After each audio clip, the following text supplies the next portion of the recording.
gente, página 42 agora, tá? 41 a gente estava falando sobre a digestão, que eles só têm a boca, eles não possuem ânus. Então, a ingestão e a eliminação das coisas vão ser pela boca. Aqui a gente tem a classificação dos quinidários. Então, nós vamos ter 4 grupos, tá? Que é o hidrozoa, o Scyphozoa, o Anthozoa e o Cubozoa, tá? Então, aqui a gente tem o hidrozoa, que é a caravela, o principal exemplo. Então, ele é um grupo que tem pólipos em predomínio, ok? Então, eles vão ter mais pólipos do que medusas. Não quer dizer que eles não tenham medusas, porque a caravela é uma medusa, ó. Ela tem vida livre, tá? Eles são os únicos quinidários de água doce. Lembra que eu falei pra vocês lá que tinham poucos animais desse grupo que era de água doce? Então, eles são, né? Então, um exemplo, como eu já tinha falado pra vocês, são as hidras, tá? Alguns vão ser marinhos, como as caravelas e as obélias, tá? Então, caravela aqui. Obélia é meio parecida com uma caravela também, ok? Eles vão ser de pequeno porte, eles vivem isoladamente, a maioria, alguns podem formar colônia, tá? Por que alguns podem formar colônias? Se vocês lembrarem, às vezes no cassino aparecem umas caravelinhas assim que parece um chinelinho.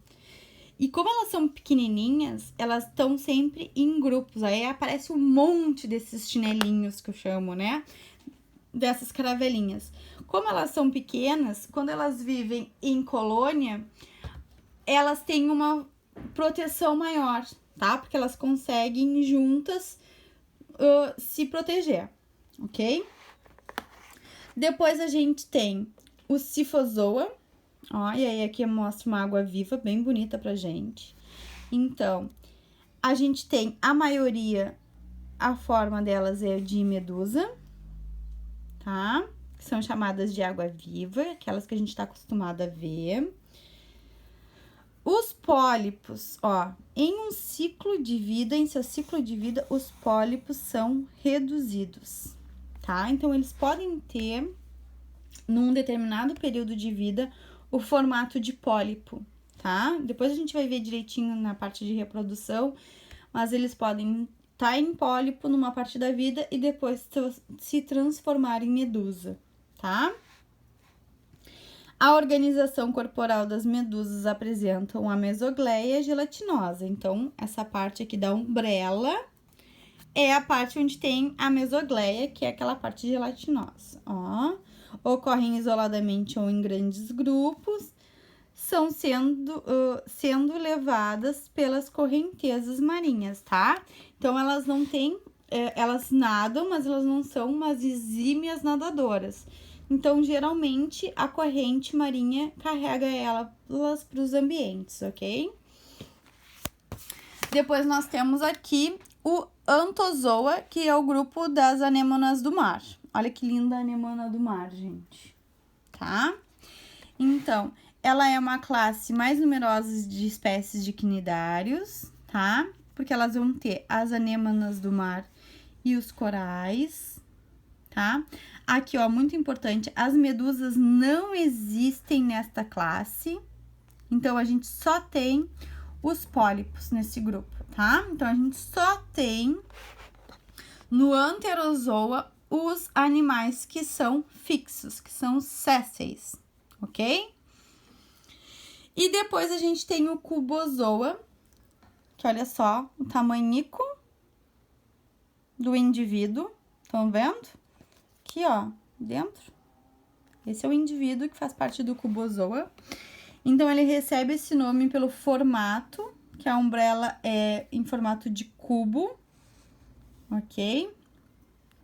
Então, ela inclui medusas encontradas nos oceanos Pacífico e Índico. E essas são a espécie onde tem causas mais graves de acidentes. Então, esse serzinho aqui, mínimo, é um dos que tem uma quantidade de toxina muito maior do que os maiores, tá? Os indivíduos maiores. Então, aqui, ó, tá falando o nome dela, que é o Carukia barnesi. E aí, tá falando aqui, ó, que ele tem 2 centímetros de diâmetro, que ele é conhecido como Irukandji, tá? E ela produz uma substância muito tóxica e os seus tentáculos, ele ocorre uma síndrome chamada de Irukandji, tá? Cujos sintomas incluem dores, náusea, vômito, pressão arterial elevada. Então, olhem só como um animalzinho bem pequenininho tem uma toxina tão forte quanto esse indivíduo, ok? Ele consegue ser mais urticante, mais perigoso do que uma mãe d'água que a gente encontra no cassino, por exemplo, tá? Aqui, então, embaixo, a gente vai ver a reprodução dos quinidários. Então, nós temos 2 tipos de reprodução, a assexuada e a sexuada. Então, a reprodução assexuada, ela acontece por brotamento, tá? Então, o indivíduo lá, que é séssil, vai formar uma estrutura, um broto, idêntico a ele no corpo, no seu próprio corpo. Quando esse broto tiver com todas as características necessárias para se manter no ambiente, ele se desconecta da mãe, no caso, e se fixa no ambiente. E eles ficam todos pertinhos um do outro, tá? Aí acabam formando colônias porque ficam todos muito próximos um do outro, tá? Então, como eu já falei para vocês na última aula, quando a gente estava falando sobre os poríferos, o broto é como se fosse a mudinha da planta, tá? Então, tem muitas plantas que a gente tem mudinha, que é a plantinha pequenininha ali presinha na adulta. O broto é a mesma coisa, tá? Só que o broto, ele consegue se desconectar da mãe sozinho e se fixar no ambiente, ok? Então, aqui tá falando pra nós da forma sexuada, então, tá? Então, a forma sexuada, ela acontece na maioria dos quinidários. Então, a gente vai ter macho e fêmea que vão liberar gametas. Vão liberar gametas por onde? Pela boca, tá? Porque não esqueçam que a boca é a única abertura do corpo desse animal. E a fecundação, ela vai acontecer na água.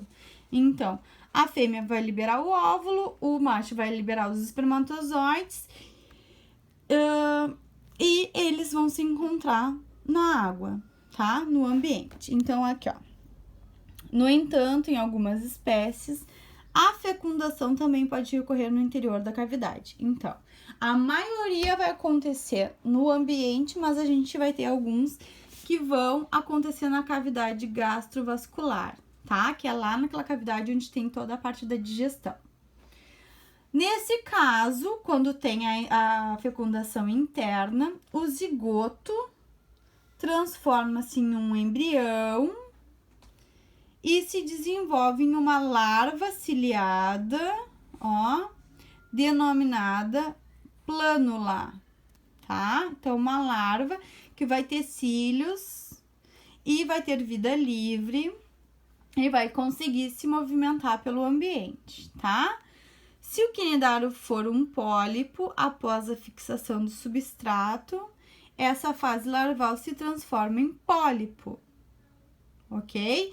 Então, se o indivíduo que tiver essa fecundação interna e tiver a liberação dessa larva ciliada, a larva ciliada vai sair, vai nadar, vai procurar um ambiente adequado para se fixar e vai se fixar. E aí, quando ela se fixar, ela vai se transformar num pólipo. Se ela for uma forma medusoide, ela vai sofrer alterações, transformações até chegar na parte da medusa, tá? Então, essa larva, ela pode se transformar em 2 coisas, ou no pólipo ou na medusa. Vai depender de quem? Dos pais, tá? Se o pai for pólipo, ela vai ser pólipo. Se o pai for medusa, ela vai ser medusa.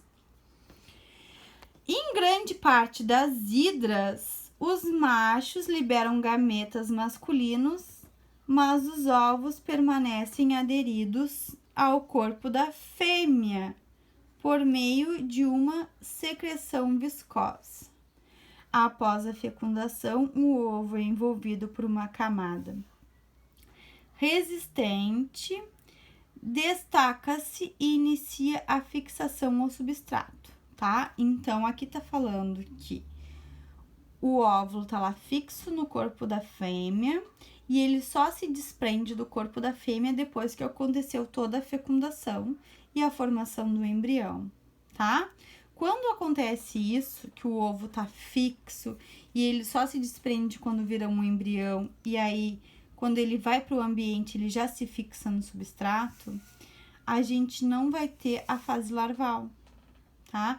O desenvolvimento desses indivíduos vai ser direto, ok? A gente vai lá para a página 44, que vai mostrar para nós, ó, essas características, tá? Então, aqui, ó, tá dizendo, algumas espécies de quinidários ocorre um processo reprodutivo denominado alternância de gerações ou metagênese. Nele, alternam-se a fase de reprodução assexuada e a fase de produção com gametas, tá? Que é assexuada. A alternância de gerações... Na alternância de gerações, a reprodução assexuada é chamada de estrobilização, tá? Caracterizada pela ocorrência de várias fissões transversais de forma polipóide, formando medusas imaturas chamadas eféreas. Agora eu vou mostrar para vocês, tá? Então, aqui, ó, tá mostrando pra mim o pólipo adulto. Aqui, ó, os testículos, que é onde vão liberar os espermatozoides. O ovário fixo no corpo do indivíduo, da fêmea, como eu falei pra vocês, tá? Ó, que é aquela parte que eu tava lendo lá na outra página. O espermatozoide entra em contato com esse óvulo, ele vai sofrer alterações, vai se transformar num embrião, e quando o embrião tiver totalmente desenvolvido, ele vai se desconectar da mãe e vai se fixar no solo, formando um pólipo adulto depois, tá? Então, aqui tá mostrando toda a alteração, toda a reprodução que eu li na página 43, tá? Quando o óvulo, ele não se desprende da fêmea e ele só se desprende quando ele vira embrião. Aqui embaixo tá mostrando as alternâncias de gerações, que eu falei pra vocês que às vezes alguns indivíduos, eles são fixos e eles podem virar medusas, tá? Então, aqui a gente tem a liberação da larva no ambiente, aquela larva ciliada, ela vai se fixar no substrato e vai formar um pólipo. Estão vendo? O pólipo.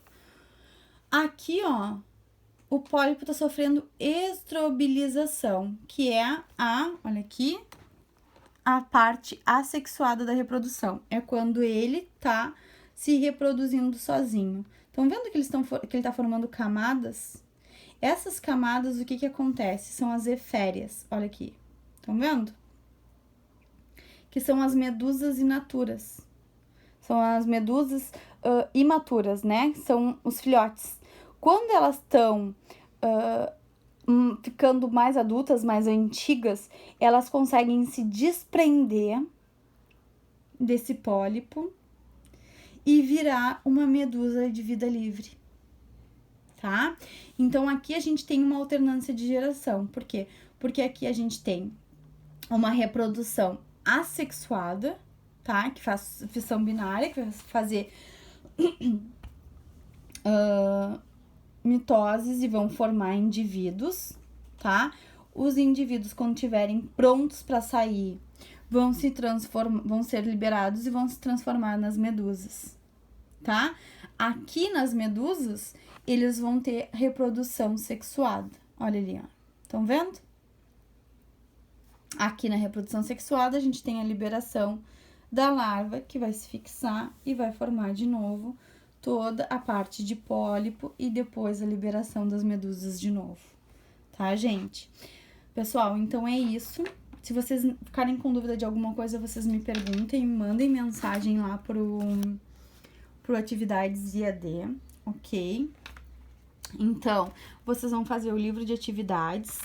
O didático primeiro, né? O livro didático, os exercícios é na página 45 e na 46, tá? Depois que terminarem a página 45 e 46, vocês vão fazer o livro de atividades, página 26 a 28, ok? E aí vão me enviar por e-mail, ok, gente? Até a próxima aula.